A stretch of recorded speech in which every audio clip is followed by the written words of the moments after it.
Bismillahirrahmanirrahim. Assalamualaikum warahmatullahi wabarakatuh. Perkenalkan, nama saya Gusti Rahmayani DM dari Fakultas Ekonomi dan Bisnis Islam jurusan Ekonomi Syariah dengan NIM 1904010132 dari kelas 4D. Hari ini akan menyelesaikan ujian akhir semester dari mata kuliah Ekonomi Moneter Islam. Adapun materi yang akan saya bahas hari ini yaitu fungsi dan peranan uang dalam perekonomian. Yang pertama yaitu pengertian uang. Dalam kehidupan sehari-hari, uang didefinisikan sebagai sesuatu yang disetujui dan diterima oleh masyarakat sebagai alat perantara untuk melakukan pertukaran atau perdagangan. Berdasarkan definisi tersebut, uang dapat berupa barang, yakni pada sistem pertukaran barter.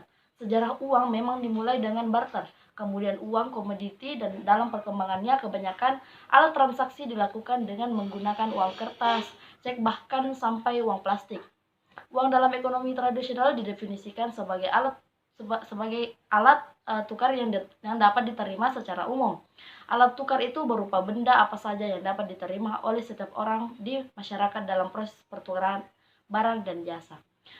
Yang kedua yaitu terdapat 5 tahapan dalam sejarah perkembangan uang. Yang pertama, tahap sebelum perdagangan barter. Yang kedua, tahap perdagangan barter. Yang ketiga, tahap uang barang atau commodity money. Yang keempat, tahap uang logam. Yang kelima, tahap uang kertas. Materi yang ketiga yaitu fungsi dan tujuan dari menggunakan uang. Yang pertama, uang sebagai alat tukar menukar atau medium of exchange. Yang kedua, uang sebagai satuan atau measure of value. Yang ketiga, uang sebagai standar atau ukuran pembayaran yang tertunda atau standard for different payments. Yang keempat, uang sebagai alat penyimpan nilai dan kekayaan atau store of value and store of wealth.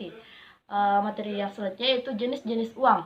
Adapun berdasarkan peredarannya, yang pertama uang kartal, di mana uang kartal sebagai uang yang beredar resmi di masyarakat.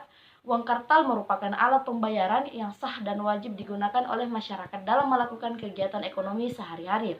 Yang kedua, uang giral. Sebagaimana uang kartal, uang giral juga beredar di masyarakat, hanya saja pada kalangan tertentu. Artinya, jenis uang ini tidak wajib digunakan oleh masyarakat untuk melakukan transaksi atau kegiatan ekonomi sehari-hari.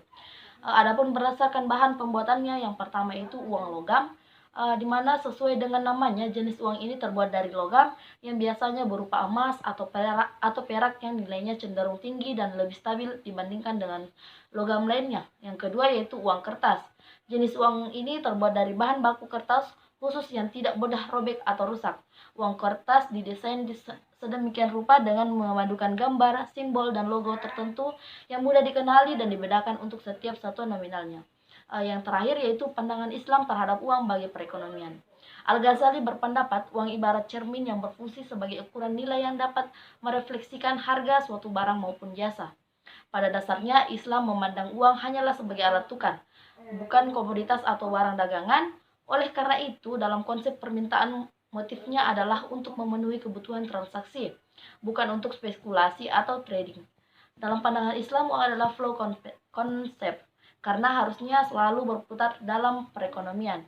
Baiklah, itulah materi yang dapat saya bahas. Kurang lebihnya mohon dimaafkan. Assalamualaikum warahmatullahi wabarakatuh.